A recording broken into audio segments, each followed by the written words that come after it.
Anda semua. Semoga selalu dalam keadaan sehat walafiat, tetap semangat gitu. Wah, ini kita lihat Bung Rocky pakai jaket. Jadi udara di sana dingin ya Bung Rocky ya, di Sydney ya. Oh ya, lagi sedikit ya 13 derajat. Oh, Sejuk sih. sejuk enak dong. Anda bisa melarikan diri dari Jakarta yang sekarang sedang panas. Panasnya bukan hanya cuacanya, karena bisa 39, 40, tapi suasana politiknya jauh lebih panas daripada suhu udaranya gitu. Itu namanya ada tondo-tondo terjadi Ah, sesuatu. nah, menarik kalau Anda bicara tondo-tondo ini. Saya membaca banyak sekali kan orang yang sekarang selama ini kita kenal sebagai orang dekat, bahkan sangat dekat dengan Pak Jokowi itu kok tiba-tiba sekarang pada nyebrang gitu, dan memang rata-rata nyebrangnya itu pasti ke Ganjar dan Mahfud gitu ya. Salah satunya itu saya kira ya sahabat kita sendiri, Anda juga kenal baik, saya kira Eko Sulistyo yang jadi komisaris Ya. PLN ya. Ini teman di pers mahasiswa dulu lah gitu ya. Dia tiba-tiba balik, kok dia malah jadi tim pemenangan pemilunya Ganjar dan Mahfud begitu. Saya juga dikirimi, saya tadi belum konfirmasi belum apakah betul itu statement dari di media sosial Andre Novcaniago. Ini kan juga orang yang juga meskipun dia di Jakarta, dia sudah membantu Pak Jokowi sejak di Solo gitu. Juga memberikan sindiran itu. Nah, ini pertanyaan saya, apakah ini betul tondo-tondo adanya perubahan besar tanda-tanda itu? Karena kemarin juga misalnya di Solo pohon-pohon besar bertumbangan ketika menjelang Gibran mendaftar ke KPU. Orang-orang Jawa kan percaya dengan kosmologi semacam itu. Tapi di satu sisi orang juga melihat menanti-nanti sampai sekarang kok PDIP sikapnya masih kalem-kalem saja gitu, dan tidak ada sikap yang selalu Anda bayangkan, pecat dong Pak Jokowi, apa pecat Gibran. Enggak dilakukan seperti itu. Itu loh Bung Rocky. Bagaimana kita membaca tondo-tondo zaman ini? Ya, itu pohon-pohon yang tumbang, tapi pohon yang tumbang paling cepat yaitu pohon beringin sebetulnya. Tiba-tiba kita melihat semacam ya rumus sejarah bahwa semua mereka yang tadinya berlindung atau mencari suaka di istana, satu persatu melihat ada cuaca panas di istana dan mencari rasa adem di tempat yang lain. Itu yang menunjukkan dari awal buzzer relawan Pak Jokowi mulai memisahkan diri itu. Apalagi hari-hari ini dua tokoh, Eko itu saya kenal baik itu, lalu Gubernur Lemhanas mengundurkan diri itu. Jadi ini satu gejala baru bahwa ada kemasukakalan untuk menjelaskan itu, bahwa kemampuan Pak Jokowi untuk sekedar memberi sinyal bahwa dia masih mampu untuk berkuasa itu mulai luntur. Walaupun ada orang yang menganggap ini juga dikirim Pak Jokowi ke Ibu Mega tuh. Saya kira Pak Jokowi nggak berani mengambil risiko itu tuh. Karena nanti ketemuan Pak Prabowo, nanti Pak Prabowo juga yang akan batalkan Gibran, misalnya begitu kan. Jadi risikonya terlalu besar. Satu-satunya tanda yang kita ingin pastikan adalah Ibu Mega memang tidak secara frontal ingin berseteru dengan Pak Jokowi, karena ada hitungan strategis bahwa Jokowi tentu masih pegang kartu-kartu sprindik dia tuh soal Mbak Puan yang suaminya juga pernah dilaporkan atau pernah disebutkan dalam kasus BTS, demikian juga Ibu Mega yang saya kira juga tetap disinyalkan soal Madam Pansos dan macam. Itu sinyal-sinyal yang kira-kira membuat kita masih menonton kira-kira endgame-nya seperti apa duel antara Megawati dan Jokowi. Tetapi buat duel itu masih bisa diselamatkan, nggak mungkin lagi itu. Karena faktor Prabowo yang meminta kepastian justru. Udah kasih Ganjar, Prabowo udah terima Gibran, nggak mungkin Pak Jokowi masih main mata dengan Megawati. Dan kemampuan Pak Prabowo untuk mengintai atau mengintip problem itu pasti lebih cepat daripada kemampuan Pak Jokowi untuk memberi alasan di kemudian hari itu. Jadi ini udah berlangsung satu proses the beginning of the end. Tinggal menunggu sebetulnya momentum apa yang bisa memastikan Ibu Mega untuk mengatakan final, enough is enough Pak Jokowi. Jadi saya kira itu tuh. Ini masih ada kirim-kirim sinyal. Karena memang masing-masing kubu ini kan melihat peluang untuk berubahnya komposisi koalisi. Jadi sebelum KPU menetapkan cawapres, pasangan presiden cawapresnya, masih dimungkinkan terjadi tukar tambah. Jadi ini masih ya era untuk saling mengintai lah. Ya, tapi Anda melihat ya migrasi gitu ya, migrasi dari pendukung Pak Jokowi, katakanlah kita nyebutnya begitu, migrasi politik pendukung Pak Jokowi itu kalkulasinya kalkulasi ideologis politis atau kalkulasi pragmatis gitu, karena mereka menganggap ya Pak Jokowi kan sebentar lagi juga selesai, kekuasaan akan berubah gitu. Kendati katakanlah misalnya tetap ke misalnya katakanlah Prabowo dan Gibran yang menang, tapi kan itu bukan Pak Jokowi lagi, itu yang berkuasa Pak Prabowo gitu. Atau sebenarnya mereka juga lihat, oh sebenarnya sudah bukan waktunya mereka lagi, jadi mereka harus pindah sekarang. Gitu. Ini pertanyaan akademis yang mesti dijawab oleh disertasi. Apakah mereka yang hijrah ini atau migrasi politik ini dasarnya adalah ketidaksamaan ideologis lagi atau satu pertimbangan pragmatis? Tapi secara hipotetis kita mesti anggap ini pertimbangan pragmatis saja karena sebetulnya nggak ada yang ideologis dalam kaitan dengan Pak Jokowi. Semua adalah urusan pragmatis. Bahkan Pak Prabowo bergabung dengan Pak Jokowi, memperkuat kabinet Pak Jokowi bukan karena pertimbangan ideologis, itu semata-mata pertimbangan pragmatis. Yang harusnya kita lihat sebagai pertimbangan ideologis adalah pecahnya Megawati dan Jokowi. Itu saya kira itu ideologis, tidak sekedar pragmatis. Ideologis dalam arti bahwa perintah atau gagasan atau ide dari Ibu Mega itu diabaikan oleh Pak Jokowi. Jadi sekali lagi itu migrasi ini sekedar migrasi tadi migrasi politis atau bahkan pragmatis, bukan migrasi ideologis. Tapi itu justru yang menunjukkan bahwa memang tidak ada ikatan ideologis di dalam proses politik Indonesia. Koalisi-koalisi yang ada sekarang nggak ada ikatan ideologis.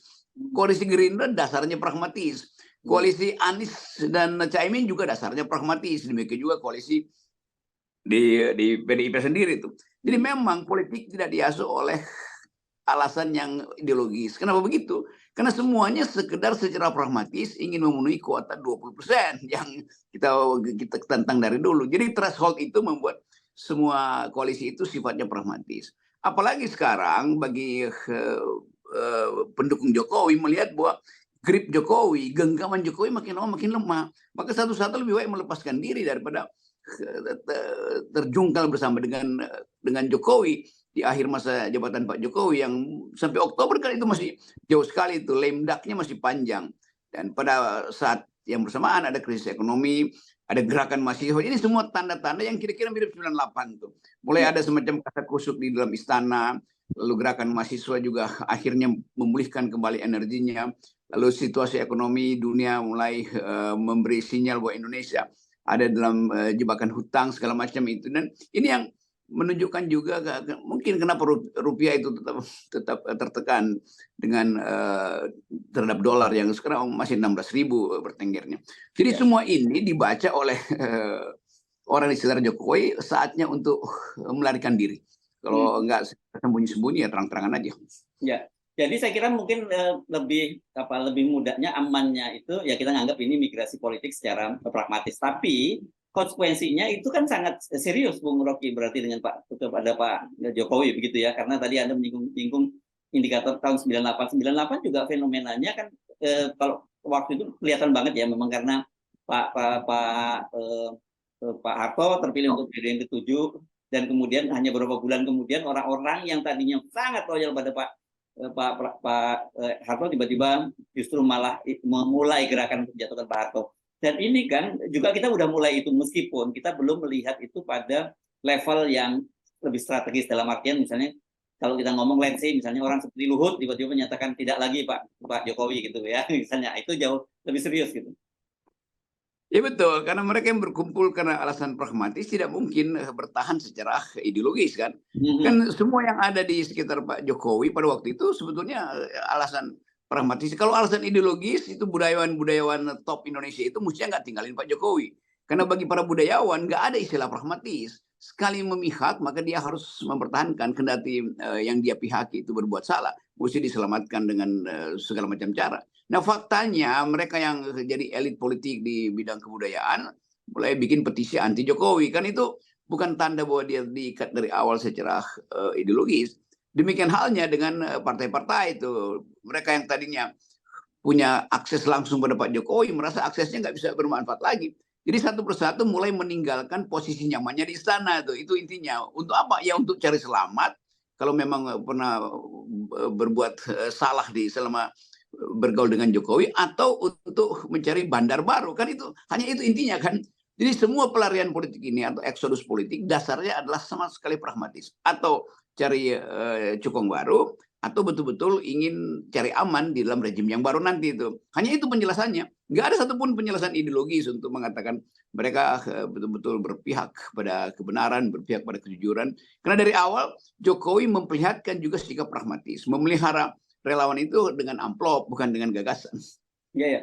Tapi ini ya, Bung Rocky, jadi sebenarnya kalau ada yang bisa bisa semacam solidarity maker gitu atau apapun lah, Air Ranger atau apapun yang menyatukan kekuatan-kekuatan yang berada kekuatan perubahan yang ada di luar Pak Jokowi, itu posisi Pak Jokowi rawan ya, baik di secara politis maupun di parlemen ya sekarang kalau kita lihat juga ya posisinya.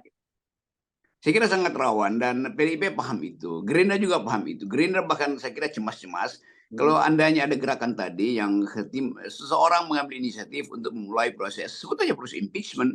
Dan itu penanda-penanda yang ada di kita hari ini. Sejumlah guru besar dan ahli tata negara sudah melayangkan gugatan etis terhadap putusan Mahkamah Konstitusi. Dan itu akan berpengaruh juga pada dosen-dosen yang lain.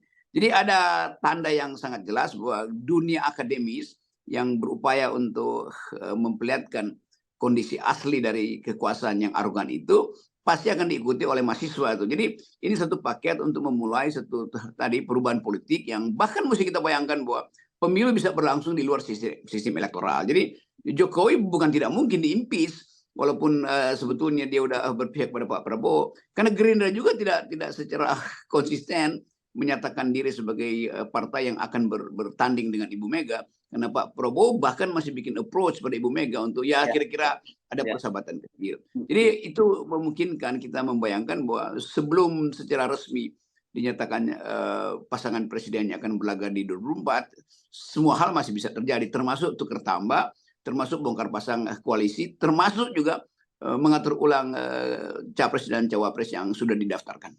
Ya, saya sepakat itu karena sekarang sedang berlangsung proses Majelis Kehormatan Mahkamah Konstitusi ya, dan itu kan sebenarnya kalau kita lihat apa yang kemarin dalam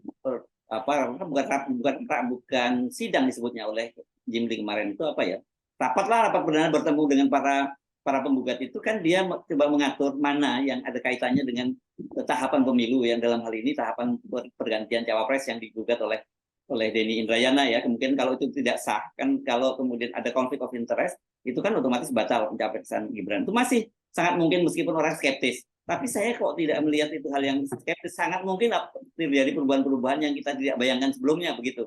Kemudian kita juga kemarin kan membahas ya komposisi di parlemen itu, kalau tadinya Pak Jokowi itu menguasai 81,9%, sekarang minoritas loh, komposisinya itu lebih 50% itu ada di kubunya PDIP dan perubahan gitu. Sementara di mereka itu kalau sekarang sekitar 40% sekian lah begitu, ada faktor Demokrat yang kita bilang selalu menyatakan dissenting opinion gitu. Jadi saya kira kalau kemudian ada gerakan yang mulai bisa kemudian merekatkan perbedaan-perbedaan yang ada, itu bisa terjadi, Bung Rocky Sultan.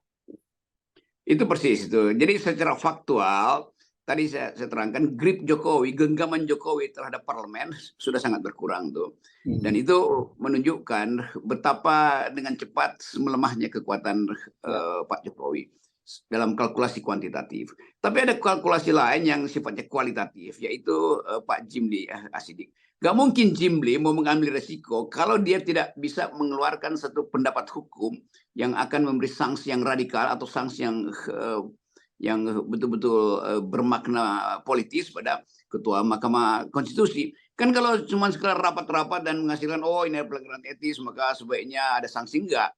Jimli pasti juga seorang yang berpikir politis, yang membaca keadaan. Jadi saya kira kehadiran Pak Jimli di situ, walaupun kemarin kita bilang udahlah, tolak aja lah. Tetapi kita mesti kasih poin kembali bahwa Jimli pasti juga berpikiran politis. Kalau Pak Jimli bisa mendorong perubahan politik dengan satu keputusan final yang mencengangkan terhadap status dari Ketua Mahkamah Konstitusi, maka Jimli akan jadi tokoh, paling tidak tokoh etis pertama yang bisa jadi acuan tuh. Dan itu yang sering kita katakan, sejarah akan memanggil kembali para atau komponen etis dari masyarakat ini. Jimli tetap dianggap sebagai komponen etis. Dan di tempat-tempat yang agak jauh, misalnya di universitas-universitas daerah juga banyak yang mendukung semacam semangat pada Pak Jimli untuk melakukan satu keputusan yang radikal, bukan sekedar keputusan administratif yang dibayangkan orang, tetapi satu keputusan yang radikal. Dan itu terkait dengan perubahan-perubahan politik di masyarakat sipil, mahasiswa LSM, dan terutama kalkulasi yang tadi bahwa DPR atau MPR sebetulnya sudah mulai merasa berkuasa kembali untuk mempersoalkan Jokowi. Jadi sinyal-sinyal ini yang walaupun dia kecil tetap kita nilai potensial untuk membatalkan arogansi Pak Jokowi itu. Sebut aja arogansi karena memang sangat arogan. Kalau nggak arogan nggak mungkin Mahkamah Konstitusi itu takluk sepenuhnya. Dan karena arogansi itu tokoh-tokoh dari atau suara-suara kritis dari Mahkamah Konstitusi sendiri mulai diperdengarkan. Jadi Pak Jimli Asidik mesti membaca ini sebagai sinyal perubahan yang betul-betul radikal, bukan sekedar kesalahan administrasi atau ya teguran etis biasa. Ya, saya memberikan perhatian terhadap beberapa statement dari Pak Jimli ketika kemarin bertemu dengan para pelapor begitu ya, Bung Rocky. Satu, dia menyatakan bahwa belum pernah ada dalam sejarah peradaban manusia. Dia menyatakan begitu ke 9 hakim Mahkamah Konstitusi semua dilaporkan meskipun keadaannya berbeda-beda gitu. Yang kedua, dia menyatakan bahwa bangsa ini nanti harus berterima kasih kepada Anda ini yang mengambil langkah ini karena ini menunjukkan akal sehat itu tetap ada dan akal sehat itu harus menang. Itu pernyataan dia. Bayangkan ada orang seperti Pak Jimli yang meskipun selama ini banyak dicurigai gitu soal independensinya, tapi dia sudah berani speak up semacam itu dan kemudian dia memutuskan untuk terbuka pengadilan itu, kecuali nanti ketika memanggil para hakim itu tertutup gitu ya. Tapi untuk kasus proses persidangan tentang para pelapor ini akan terbuka. Bayangkan dulu ada orang seperti Harmoko yang ini true believer-nya Pak Harto tiba-tiba bisa berubah, apalagi seorang seperti Jimli yang jelas independensinya dan integritasnya jauh dibandingkan Harmoko.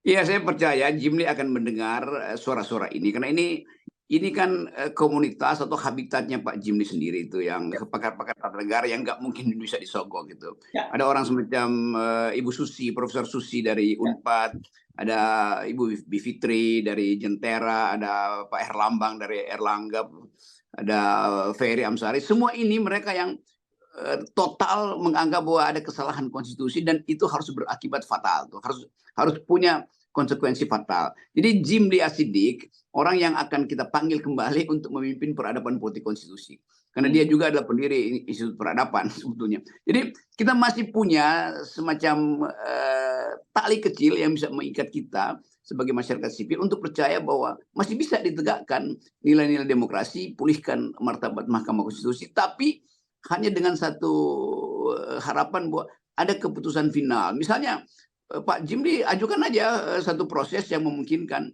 dipersoalkan secara atau dibuka secara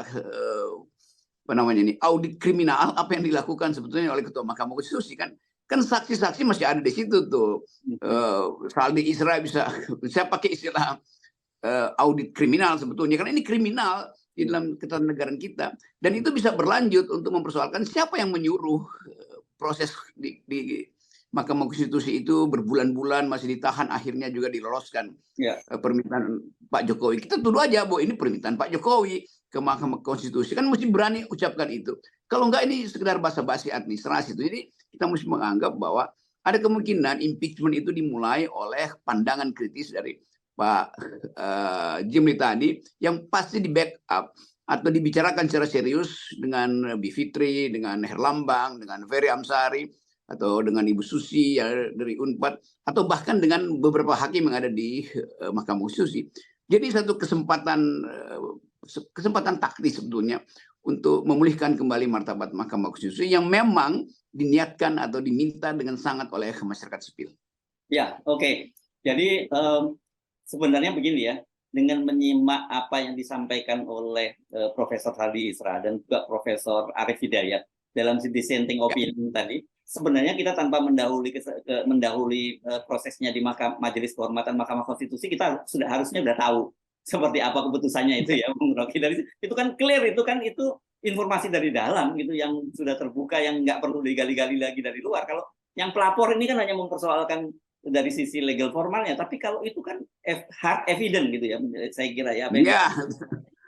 Itu hard evidence itu diucapkan secara lantang, bahkan disengaja diucapkan oleh Saldi Isra dan Arief Hidayat. Itu kan semacam apa namanya deep throat itu Ya, dalam kasus Watergate kan, yes. bahwa ada pengkhianatan di dalam Partai Republik yang mengintai Partai Demokrat pada Yes. waktu kasus Watergate. Di sini juga begitu, ada pengkhianatan di dalam Mahkamah Konstitusi karena keputusan yang dibuat secara final di akhir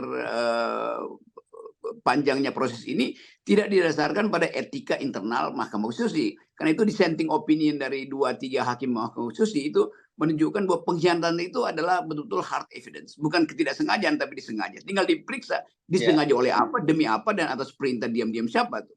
Kan evidensi ini yang udah dikenal publik. Tinggal Pak Jimli menyelaraskan keinginan publik ini dengan upaya untuk memulihkan kembali marwah Mahkamah Konstitusi.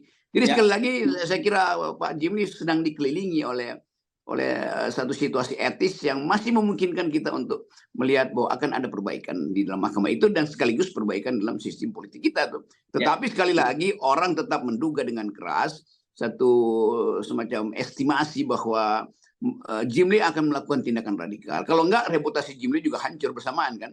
Seolah-olah Jimli dipasang di situ untuk ya secara pragmatis memeriksa problem yang tidak etikal di situ, lalu memutuskan dengan cara yang terlalu administratif. Tapi itu nggak mungkin terjadi karena mereka yang meminta semacam pemeriksaan etis itu adalah tokoh-tokoh muda dan hukum-hukum pakar tata negara yang berkali-kali kita tahu tidak mungkin disewa oleh negara. Karena banyak pakar hukum tata negara yang kerjanya juga ada menerima order negara. Itu ajaib tuh. Hukum pakar tata negara tapi menerima order negara untuk membenar-benarkan tindakan kepala negara. Itu ajaib. Ya. Yang mengajukan proposal ini bukan mereka yang datang dari kawasan itu. Ya, ini saya kira memang waktunya untuk ngeri-ngeri sedap ya, karena kan deadline-nya untuk pergantian kandidat itu kalau KPU itu tanggal 8 ya, ini November 8 November gitu. Jadi dan saya kira itu kerja Majelis Kehormatan Mahkamah Konstitusi itu berkejaran dengan waktu itu. Tapi tadi mikir ya Bung Rocky, kalau lihat tekanan dari publik yang begitu berat gitu, saya kira jangan-jangan nanti malah Pak Prabowo bisa berterima kasih kalau tiba-tiba Gibran itu dibatalkan, karena beban buat dia itu hilang dari pundak dia gitu. Itu juga yang diam-diam jadi semacam doa politik dari Gerindra kira-kira. Karena tetap Gerindra itu dibebani. Itu bagaimana kita bisa terima satu fakta bahwa seseorang yang disodorkan dengan cara yang curang itu bisa menambah elektabilitas Pak Prabowo. Itu juga saya kira Pak Prabowo juga sadari itu. Walaupun problem politik atau persoalan politik melilit Gerindra kalau pada akhirnya Gibran dibatalkan. Tetapi hitungan politik kan bisa berubah. Jadi kalau misalnya, jadi saya anggap aja Pak Jimli ini adalah faktor untuk memulai satu perubahan yang asasnya adalah kejujuran. Itu intinya tuh. Dengan asas itu maka Gerindra terlepas dari beban harus menerima fakta bahwa dia disodorkan sesuatu yang memang disengaja disodorkan pada Prabowo, yaitu Gibran tuh. Demikian juga masyarakat sipil akan menganggap oke, kita udah berupaya tetapi akhirnya upaya kita itu didengar oleh Jimli Asidi. Dan teman-teman yang mengajukan proposal pemeriksaan Ketua Mahkamah Konstitusi itu kita anggap juga sebagai pembuka jalan ke arah keadilan dan kebenaran. Ya, jadi kita simpulkan kalau 98 ada faktor Harmoko di MPR, DPR, kalau sekarang kita berharap ada faktor Jimli di Majelis Kehormatan Mahkamah Konstitusi. Itu ya, Bung Rocky? Ya, itu jelas itu. Jadi sinyal itu yang kita sebut sebagai rumus sejarah sudah memberi jalan keluar sebetulnya. Tinggal keberanian dari para pelaku sejarah. Yes, dan itu tondo-tondonya kita mulai dengan 0%, ya, Bung Rocky. Dari awal ini mengkhianati 0% ini akibatnya nih. Oke. Thank you, Bung Rocky. Ya.